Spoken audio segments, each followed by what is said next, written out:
அக்கா கேஸுக்கா. சின்ன பையன் நீயாடா? கேஸ் மேன் வந்துக்கிறேன். பொறுப்பு வந்துரும். டேய் இது ஏன்டா மூடி எடுத்துன்னு வந்துக்கிற? ஐயோ வயல் வர முடியல. கேஸ பாத்துல முள்ளு நிக்கிறாங்க கடைக்காரங்களா. எனக்கு கூட 2000 ரூபாய் கொடுக்குறேன், 3000 ரூபாய் கொடுக்குறேன். சைட்ல கொண்டு கஸ்டமர் தான் நமக்கு முக்கியம். கஸ்டமர் ஏமாத்தி நம்ம என்ன பண்ண போறோம்? காசு சம்பாதிச்சு என்ன சொல்றேன்? சரி நீ 880 ரூபாய் கொடு. 880? ஆமா 820 தானே மெசேஜ் வந்துக்குது. நீ எக்ஸ்ட்ரா கேட்டுக்கிற? நேர்ல போய் வாங்கினா நாங்க தூக்கி வந்தா உங்களுக்கு யாரு காசு கொடுப்பாங்க? ஏன் உங்களுக்கு எல்லாம் சம்பள காசு குடுக்கல? குடுக்குறாங்கக்கா. நாங்க தூக்கி இப்படி தோள்பட்ட மேல இங்கெல்லாம் வலிக்குது, பெயின் ஆகுது, நாங்க மூவ் வாங்கி தடுவோம். ஏதாவது என்னக்கா குடுக்கா. ஐயோ நான் குடுக்குற காசு தான் நீ சாப்பிடுறியா சாமி? உன் அனுதாம வேணா, உன் காசு வேணா, நீ ஓட்டிக்கு மட்டும் சொல்லு. நீ என்னத்துக்கு ஓட்டிப்பியா?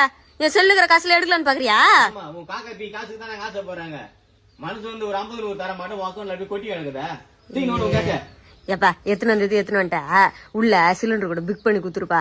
கேஸ் வெங்காயம் தக்காளி அரிஞ்சு வச்சிரு. நான் குழம்பு கூட்டிட்டு போறேன். ஒரு 1/2 மணி நேரம் கழிச்சு அரிக்கிறியா? சூப்பர்பா. சூப்பர் பாவா.